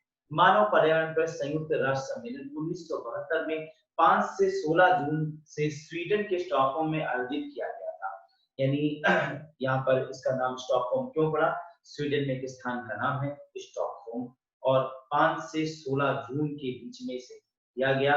5 जून जो कि पर्यावरण दिवस होता है, उसके हिसाब से इसे 5 जून के हिसाब से आप याद रख सकते हैं कि पर्यावरण दिवस के दिन ये गठित हुआ था। और संयुक्त राष्ट्र सम्मेलन के तहत यानी संयुक्त राष्ट्र के तत्वाधान में इसे गठित किया गया। जब स्वीडन की सरकार की पहल पर संयुक्त राष्ट्र महासभा ने 1972 में स्टॉकहोम सम्मेलन आयोजित करने का फैसला किया, तब ये गठित हुआ। यानी कि स्वीडन की ओर से ये आग्रह किया गया संयुक्त राष्ट्र सम्मेलन को कि हमारे यहाँ आकर के आप एक सम्मेलन, एक कॉन्फ्रेंस गठित कीजिए। बैठक में पर्यावरण और विकास से संबंधित 26 सिद्धांतों की घोषणा की गई। अब देखें तो विश्व इतिहास का ये पहला सम्मेलन था जिसमें किसी सिद्धांत पर कार्य करने की बात रखी गई। 26 सिद्धांतों को लेकर कार्य करने की बात यहाँ पर सुझाई गई। 26 थ्योरीज यहाँ अपनाए गए। 109 सिफारिशों और एक संकल्प के साथ एक कार्य योजना बनाया गया, एक एक्शन प्लान बनाया गया जिसमें 109 रिकमेंडेशंस रखे गए कि 109 कार्यों को करा जा सकता है। रेकमेंड करते हैं कि आप इनको अपनाएं। 26 सिद्धांत को फॉलो करना है, ये श्योर है सभी के लिए कि 26 सिद्धांत फॉलो करने हैं। 109 रिकमेंडेशंस हो सके तो इन 109 बातों को ध्यान में रखकर अपने कार्य योजनाओं को करिए। अपने देश में विकास की योजनाएं बनाते समय इन रिकमेंडेशंस को जरूर ध्यान में रखिए। सम्मेलन से उभरे कुछ मुद्दों में से एक पर्यावरण की रक्षा के लिए गरीबी उन्मूलन की मान्यता रही है। इंपॉर्टेंट बात है कि जब तक हमारी बेसिक नीड्स नहीं पूरी होगी तब तक हम वैश्विक आवश्यकताओं के विषय में नहीं सोच सकते। इसलिए गरीबी को जड़ से उखाड़ना, उसे उखाड़ के फेंकना अनिवार्य है। गरीबी को जब तक हम जड़ से उखाड़ के नहीं फेंक देंगे तब तक हम वैश्विक इंटीग्रेशन, वैश्विक समुदाय के विकास की बात नहीं सोच सकते। जाहिर सी बात है, व्यक्तिगत आवश्यकताएं जब तक नहीं पूरी होगी, वैश्विक आवश्यकताओं के प्रति मनुष्य नहीं सचेत हो सकेगा और मनुष्य नहीं, विश्व का कोई देश नहीं कार्य कर सकता। इसलिए गरीबी उन्मूलन को महत्व दिया गया। सम्मेलन में अपने प्रधान भाषण में भारतीय प्रधानमंत्री इंदिरा गांधी ने पारिस्थितिकी प्रबंधन और गरीबी उन्मूलन के बीच संबंध को आगे बढ़ाया और गरीबी उन्मूलन को कैसे किया जा सकता है, इकोलॉजी को कैसे मेंटेन किया जा सकता है, इकोलॉजी को मेंटेन करना इकोलॉजी के मैनेजमेंट के लिए और उसके साथ साथ गरीबी को भी उन्मूलित करने के साथ कार्य करने पर अपने प्रधान भाषण में हमारे प्रधानमंत्री ने अपने वक्तव्य इस सम्मेलन में रखे। इस प्रकार से देखें तो वैश्विक समुदाय के लिए ये पहला ऐसा मंच था जिसने किसी संधि पर लोगों को जोड़ा और इस प्रकार से एक 26 सिद्धांतों वाली संधि को अपनाया गया स्टॉकहोम सम्मेलन 1972।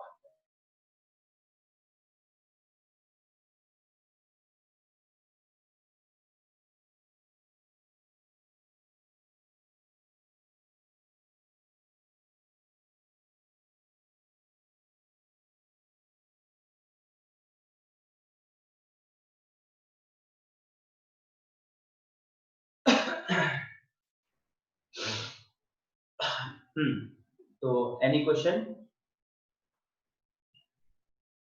अपने अपने वीडियोस ओपन कर लो।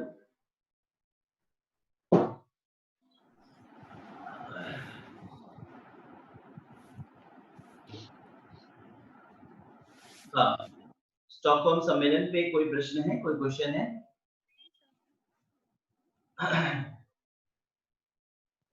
कृति, कोई क्वेश्चन? नहीं सर, इजी था ये वाला। था कि 26 सिद्धांत इसमें अपनाए गए, 109 रिकमेंडेशन दिए गए। ये याद रखिएगा क्योंकि जब मैं क्वेश्चंस पूछूंगा तो आप लोग भूल जाएंगे। 109 रिकमेंडेशन, 26 सिद्धांत, 1972 स्वीडन और अंतरराष्ट्रीय सम्मेलन अंतरराष्ट्रीय संयुक्त राष्ट्र के अनुसार सम्मेलन, ठीक है। ये कुछ बातें 5 जून जो कि मनाया जाता है एनवायरमेंट डे, ये सब चीजें इसके तहत आपको याद रखना होगा, ठीक है। तो अब मैं कल कराऊंगा, कल क्या नेक्स्ट थर्सडे को कराऊंगा, ठीक है। आज टाइम हो रहा है 3 बज रहा है, तो अब नेक्स्ट थर्सडे को मैं फिर कुछ महत्वपूर्ण पॉइंट्स के साथ अब लगभग 15-16 ट्रीटीज है जिन्हें मुझे कराना है लगातार, ठीक है। और आप लोग जैसा मैंने कहा अपने अपने एक वीडियोस बनाइए और आप चाहे तो अनुसंधान को जोड़ सकते हैं कि नहीं हम ऐसे अनुसंधानी हम ये बात कर रहे हैं, हम इस ग्रुप के साथ हैं, हम बच्चों के साथ हैं, क्योंकि बच्चों का वेलविश ही हमारा वेलविश है। इसलिए हमने सोच लिया है कि बच्चों के लिए हम वर्क करेंगे। तो स्टूडेंट्स जो भी हमारे साथ हमारे ग्रुप में वर्क करना चाहते हैं अनुसंधान अकेडमी की ओर से या व्यक्तिगत रूप से यूट्यूब पे वीडियोस प्रेषित करेंगे, ठीक, अपनी बातों को बुलंद करें, ठीक है। तो वही बात जो पहले कहा गया था कि देश न बिकने देंगे, तो हम भी सौगंध लेते हैं कि देश न बिकने देंगे, ठीक है। पूरा प्रयास करेंगे, ओके, ना राजनीतिक के रूप में, एक सामाजिक कार्यकर्ता के रूप में, ओके। तो चलिए फिर ठीक है, आज वीडियो स्टॉप करते हैं, फिर class next okay. Okay okay sir, thank you sir. Okay,